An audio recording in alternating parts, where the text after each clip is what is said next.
ይህች ሴት በየቀኑ የሚደበድባትን አመፀኛ ባሏን ለመበቀል ስትል የኩንጉፉ ማሰልጠኛ ውስጥ በጽዳት ሰራተኛነት ተቀጥራ በሚስጥር ካራቴ እየሰለጠነች ነው።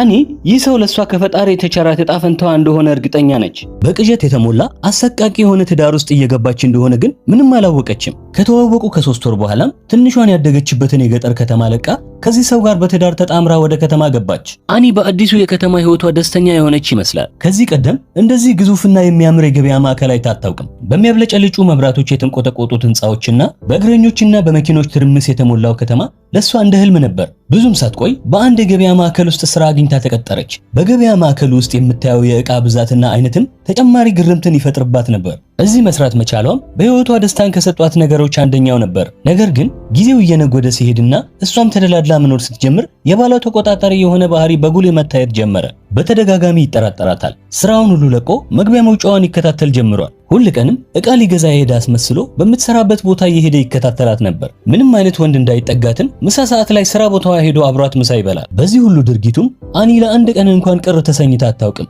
እንዲህ የሚያደርገውም በጣም ስለሚያፈቅራት እንደሆነ ታስብ ነበር። ከስራ ወደ ቤት ስትገባም ስልኳን እየተቀበለ ይፈትሻል። በማይታወቁ 2 ስልክ ቁጥሮች የተደረገ ጥሪን ተመልክቶ በንዴት ያንባርቅባታል። አኒም በድንጋጤ ውስጥ ሆና የተሳሳተ ቁጥር ነው እያለች ለማስረዳት ትሞክራለች። እሱ ግን ሊሰማት አልፈለገም። የደወለውን ሰው ማንነት እንድትነግረው እየጮህባትም በጥፊ ይመታታል። እጁን ሲሰነዝርባት የመጀመሪያ ጊዜው ቢሆንም የለበሰውን የጨዋነት ካባ ገፎ እውነተኛ ማንነቱን ያሳየበትም ጊዜ ነበር። አኒም ያበጠውን ጉንጯን በእጇ እንደያዘች የቅዠት ህይወቷ ገና እንደጀመረ ተረዳች። ከዚያች ቀን ጀምሮም ማንኛውም በመካከላቸው የሚፈጠር አለመግባባት በሱ ቡጢ ነበር የሚቆጨው። በጣም የሚያስገርመው ደግሞ ሁሌም ከደበደባት በኋላ መሬት ላይ ተንበርክኮ በእንባ ተሞልቶ ነበር ይቅርታ የሚጠይቃት። አዛኝና ሩህሩህ መሆኗንም እንደ ሞኝነት እየቆጠረ በተደጋጋሚ ያሰቃያታል። እያደረሰባት ያለውን መከራና ጭንቀት መቋቋም ያልቻለችው አኒም አንድ ቀን ባስ ውስጥ ራሷን መቆጣጠር አቅቷት ወደቀች።